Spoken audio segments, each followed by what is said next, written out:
Welcome to the first Demarcation Media action figure review. Today I'm going to be reviewing Bandai's Gipsy Avenger from the new film Pacific Rim Uprising. I absolutely loved the first Pacific Rim movie, and I think I've watched it like 6 times, maybe 7. I think I own 2 copies on DVD. So when it was announced that they were making a second one, I was super excited because I was sure that they were going to do awesome things with the Jaegers, upgrades and all, and there had to be a new Gipsy. There just had to be, because it's the best Jaeger ever. And I was not disappointed. We got Gipsy Avenger, the faster, the maybe a little bit stronger version of Gipsy Danger from the first movie. And I actually didn't really know that there was action figures from even the first Pacific Rim movie. And I don't even know how I happened to come across the article, but I happened to come across the article about this line of Jaegers being announced at, I think it was a toy fair, and there was pictures of the prototypes, and I instantly loved all of them, especially this one. So I had to get at least one of them, and of course it had to be this one. So I swung by Toys R Us before it was sadly closing, hoping to find some of them, and I found just this one, but it was discounted, so I was able to get this figure for $10. And if you can find that deal, that is more worth it, and I would even suggest picking up multiples, but I didn't think to do that at the time. So, to start, let's look at the box, and then we'll look at the accessories, and then the figure itself, and then maybe do some size comparisons afterward. So I'm not a very experienced action figure collector. In fact, I only started collecting them pretty recently, and I used to kind of hate them, but one of my friends convinced me not to hate them, but that's a whole nother story. Point is, I don't always really care about how the packaging is, because I don't keep the packaging. So I'm just going to kind of look at this box as if I would a Lego set. So start, we have a picture of Gipsy here, and that is the actual figure. You can tell by looking at the core. It looks distinctly plastic. And then you have the side Jaeger, then some Japanese, or whatever that is, Gipsy Avenger. I don't know why it says side Jaeger. That doesn't really make sense to me. But, whatever. It's just the box. Then some Legendaries branding, the Tamashii Nations branding, Bandai's branding, the suggested age range. I really like the background here, where it has kind of the schematic of Gipsy. And on the top, you have a little logo with Gipsy Avenger's name. It was made to hang, I guess. The side just says Gipsy again, Robot Spirits. There's kind of a tall shot of Gipsy. It says R number 228. Not sure what that is. And then the back just shows some of the poses you can get into, some of the accessories. Actually, yeah, all of the accessories. How many points of articulation. And a little blurb about the Jaeger. And then to open it, it just kind of hinges open on this side. And you slide this plastic thing out, and it comes in a couple different pieces. And that's where Gipsy would be. That's where the accessories would be. It keeps it in there pretty nice. None of the pieces got bent, at least not on mine. It all came out good. And there's this little slip that comes out, Pan-Pacific Defense Corps, and that I actually really like that. That looks nice. And there's just the box normally. And compared to other action figure boxes, this is actually fairly small. Let me get this sealed up. So there's that, and then I'll show you a Marvel Legends box next to it. It's a lot smaller. Well, not. I guess I shouldn't say a lot smaller. It's smaller. And I like that. There doesn't need to be excess space. It's just the right size, and I think they designed it pretty well. Alright, so now let's look at the accessories, or I actually have both sets of hands here. The figure currently doesn't have any hands, just so you can see them. So you get 2 open hands. It fits on by a ball joint. I'll show that later. So 1 for each side. And it's a little bit of a soft plastic, so it's a little bit squishy, so you don't snap them. There's 2 fisted hands, which is essential for a Jaeger since they spend a good portion of their time punching the kaiju. It comes with the chain sword, and I really love this accessory because it just looks so nice. The detail, the molded detail on here is great, and the paint is really, really, really, really good as well because it really gets that shine. It looks sharp, and actually the tip is a little bit sharp. It's a softer plastic as well, so you don't just snap it, right off the bat.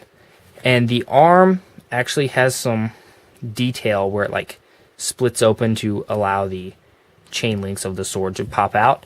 So that's a nice detail. See, there's like some split plates. So that's a great accessory. And then there's what a lot of people thought was the plasma cannon, but it's actually the gravity sling, which is a new weapon for Gipsy Avenger, which basically just throws out this beam and can grab onto stuff in this like anti-gravity field and then use it as this, basically a mace. You can make a mace with this, pretty much anything. You can just pick up rubble or cars, as happens in the movie. And it's got it's for the right side, and it's totally opened up. Like you can see, compared to the other arm, it's really popped open. You can see all the stuff coming out, all the panels moving. These are actually the fingers that form these little claws on the end. The fingers kind of like fold around. And then there's some of the metal. My only complaint here is the machinery here, this stuff, is actually supposed to be silver, but they went with just doing blue. So it kind of gives the appearance of this machinery floating on the end of all this laser here, and that's not exactly how it was. Here, let's get a closer view so you can see what I'm talking about. Alright, there we go. So there is molded mechanical detail here.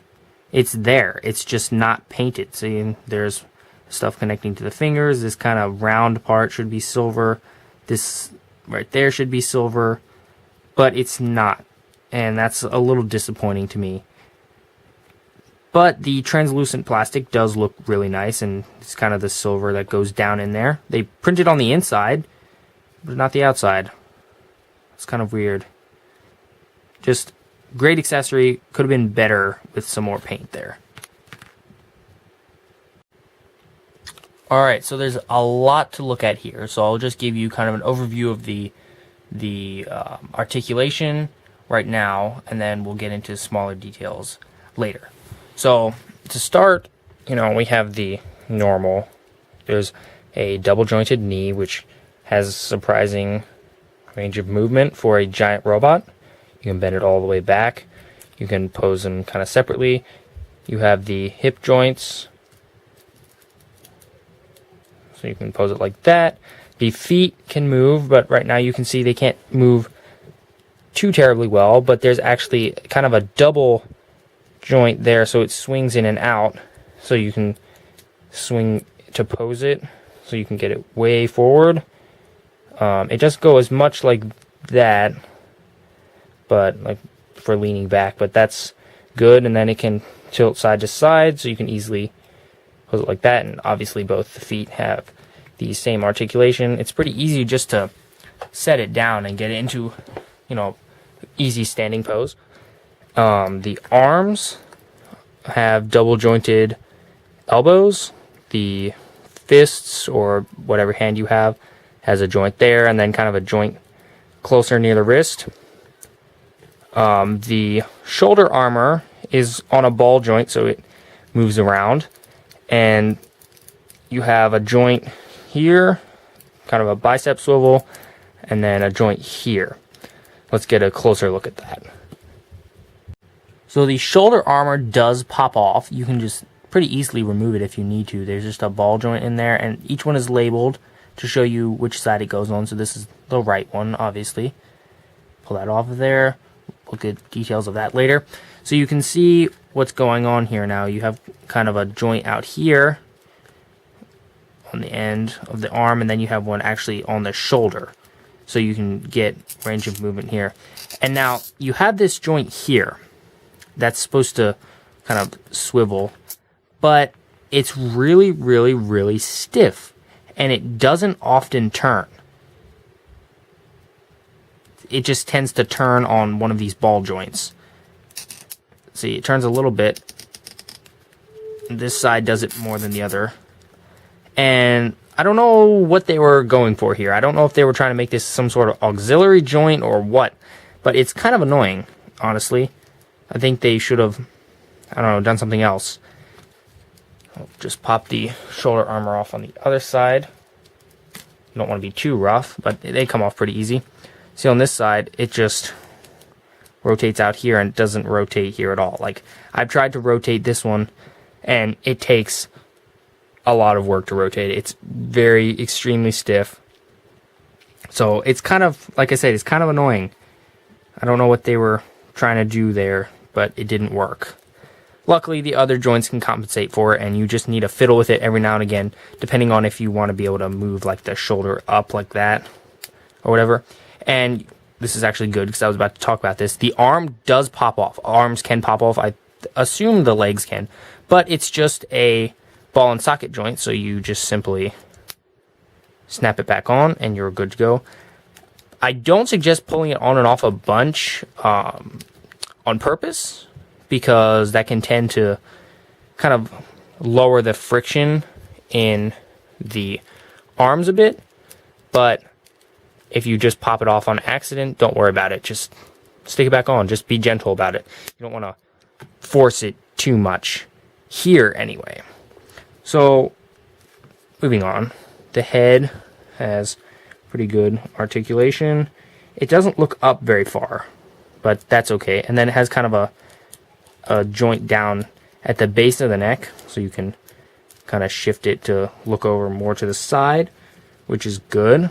The midsection can kind of go back like that. It doesn't go forward at all, which was a little bit disappointing, but I can live with it. And you can rotate it here, since there's no like waist rotation. Let's see, what am I missing? Oh yeah, so there's a couple odd articulation points. You can go like this. Yeah, that's a little bit weird, but it can kind of allow for some odd posing, very odd posing. And there's a ball joint in here, so you can kind of move the legs up and down. And then there's a joint that it took me a while to figure out about. It's like this thing. It's like inside the pelvic area, and it's allows for you to like swing the hips back and forth. And it can be useful for like posing it and stuff, but when you're trying to get it back into a normal position, it's a little bit difficult. So articulation wise, I think this pretty much hits the mark. You can do pretty much anything you want. Like I pointed out, the shoulder swivel joints are disappointing and odd, and there's no really like you can't really do an ab crunch, but you can get good poses without having to do those. The range of motion for the legs, so you can get it all the way back to like that really messed up looking pose. You can get it into a sitting position pretty easily, and that's where these joints come in. You can just kind of pop the legs out so that it's sitting. So that's nice. And then for the arms, you can get it all the way back like that, and then you hit the... I'm not even sure what these things do. They're just like these little winglet things. And the shoulder armor can swivel. When you're going out, you kind of have to raise it up and that's pretty limited. You can't get it sticking out very much.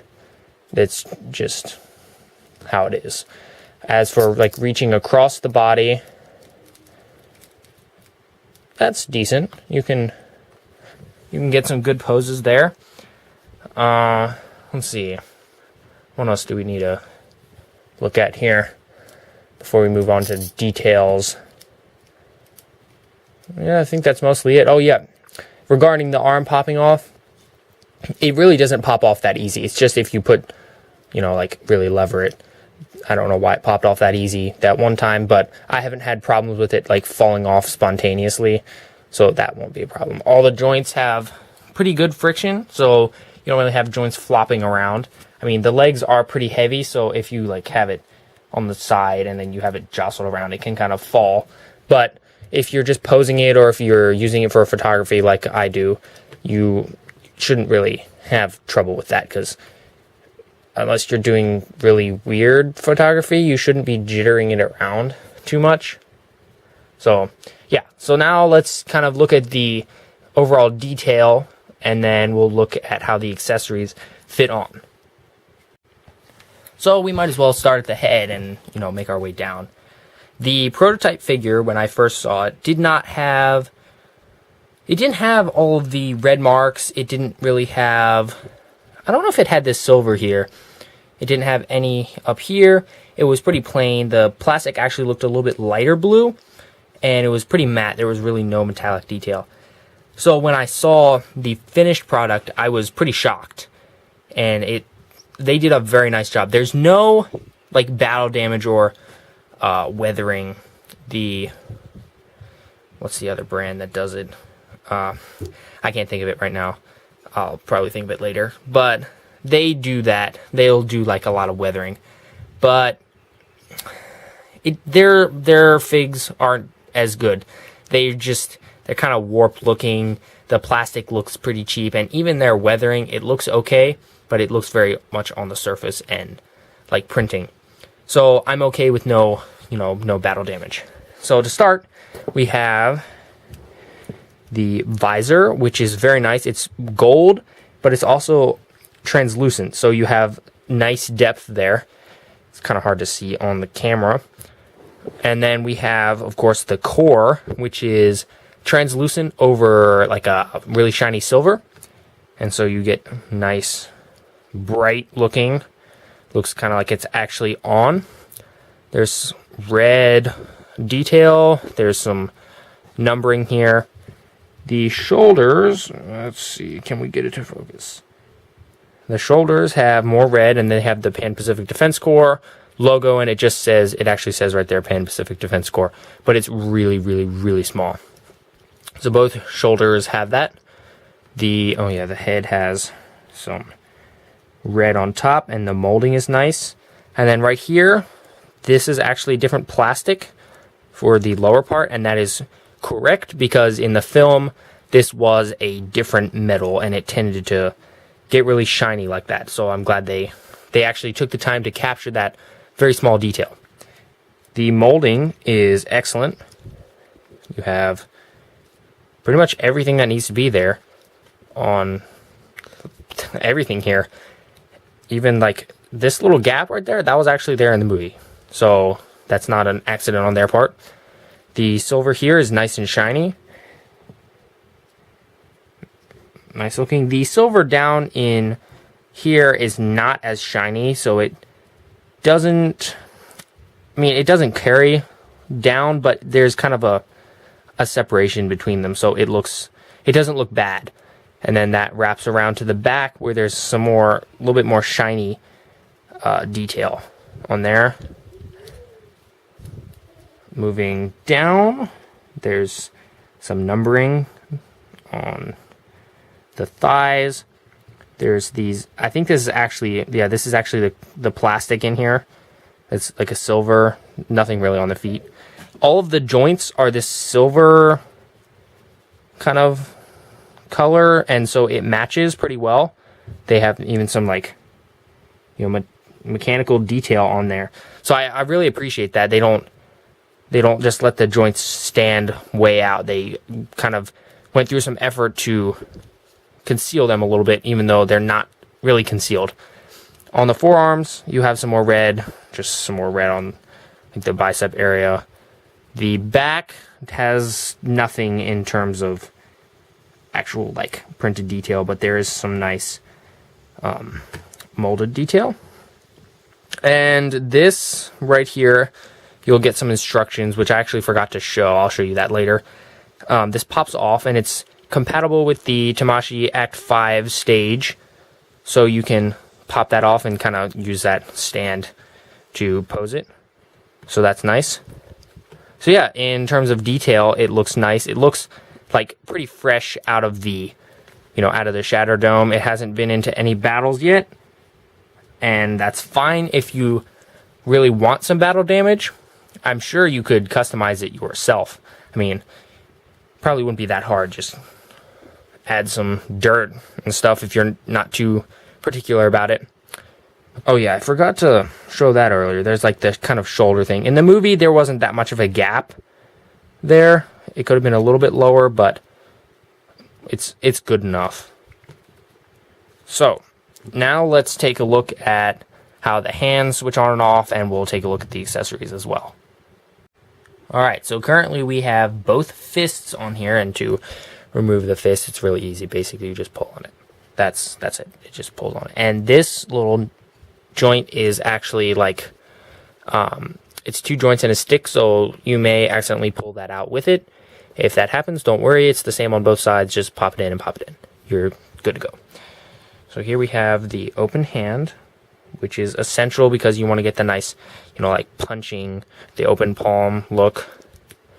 Let's see if we can get that on there. There we go, not too much trouble.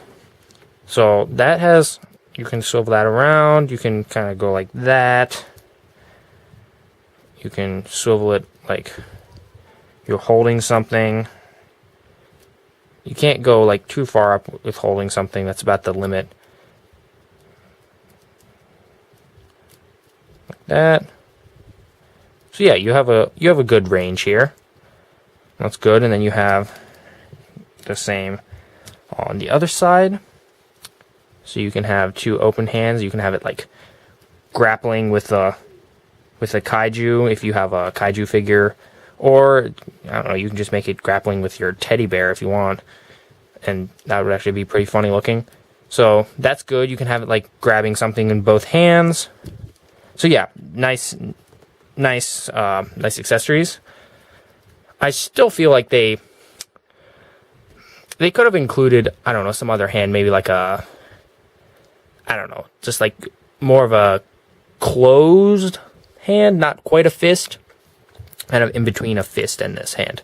But it works without it. You just don't have as much of a variety. Alright, so let's see, let's try the gravity sling first, because you don't need a hand for that, because the hand is folded into this.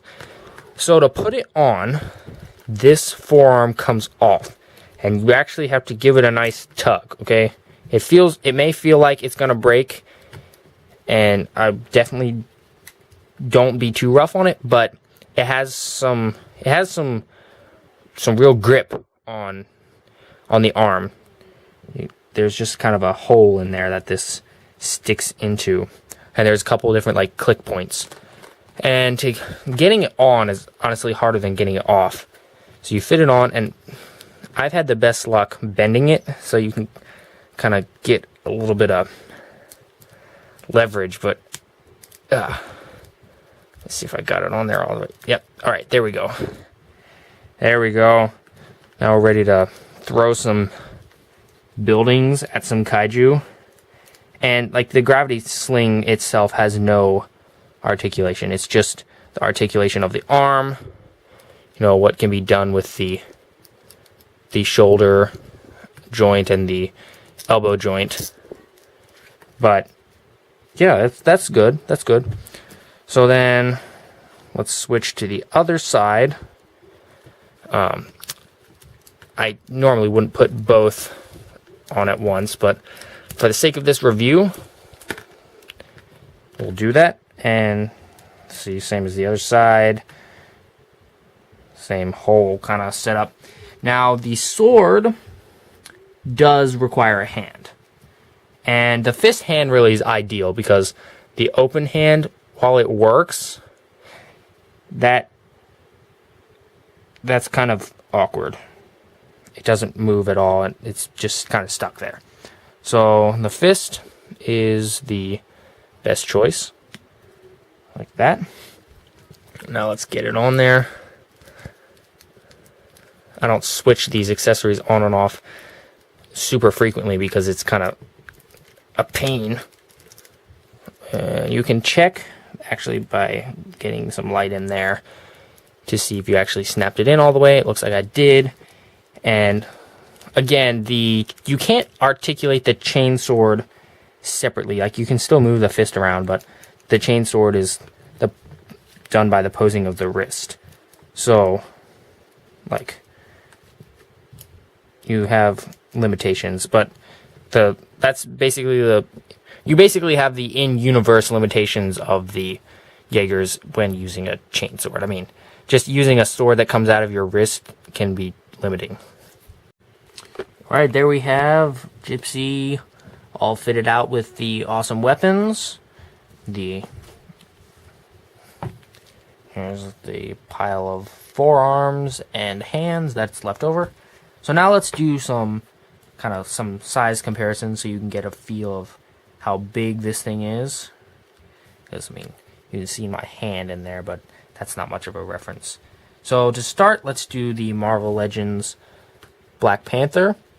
And obviously the scale is way off because the Jaegers are, hundreds of feet tall, smashing buildings. But obviously they can't make a Jaeger that's to scale with that Black Panther because that would be ridiculous. That's just ridiculous.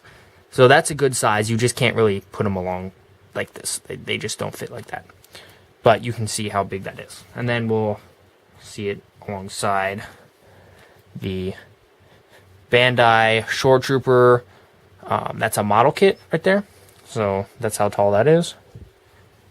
And then we have Marvel Legends Miles Morales Spider-Man along there. He's smaller, but not small enough still. And then, just for kicks, let's do the scale of a minifigure. Closer, but not quite. And I don't even think a nano figure, a Lego nano figure would be the right size. But I'm okay with that because there is other Jaegers out there that you can get. There is other kaiju figures that you can get that are on the same scale. And I'm sure there's little micro buildings somewhere that are scaled alongside as well.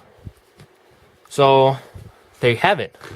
That is the Bandai Tamashii Nations, let's see, Robot Spirits, Side Jaeger, Gipsy Avenger from Pacific Rim Uprising.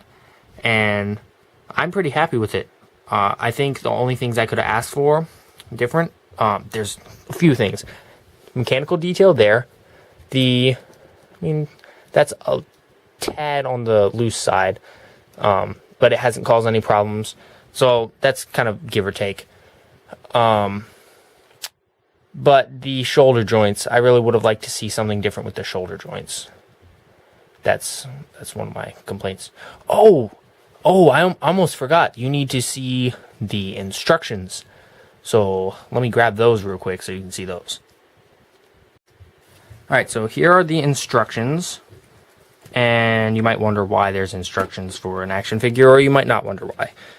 But the winglet things on the back here actually came off. In the package they were off, so you had to put them on.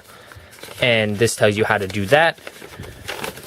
This also tells you how to put the arms on and off, how to fit the plate on the butt for the stand.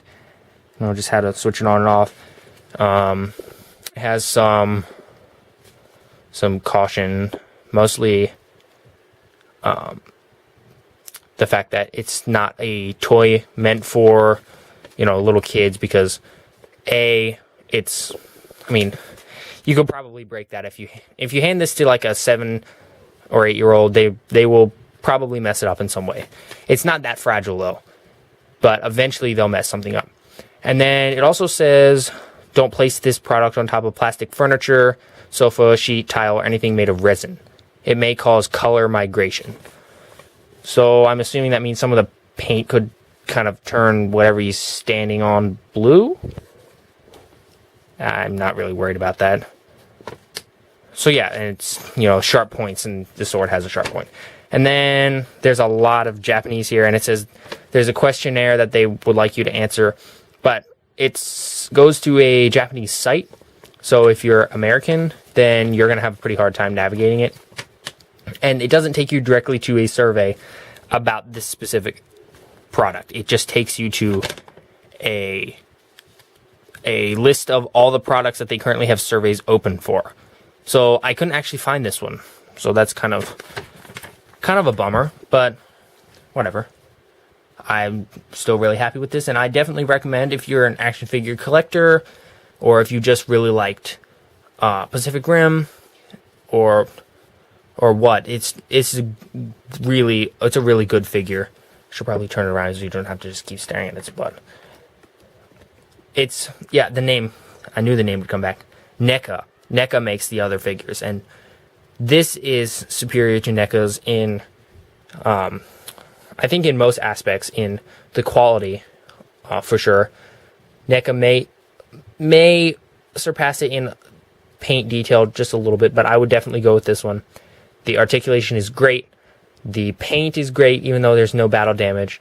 The accessories are good. It's a good figure. It's a very good figure. And I think it averages around $20, $25, which is a great price for a figure like this. And if you can find it for $10, don't hesitate. Just grab it. Just grab all of them. It's worth it. Thanks so much for watching. If you enjoyed this video, please leave a like. There will be new videos each month with reviews of both LEGO sets and action figures of various brands, so be sure to subscribe. See you next time.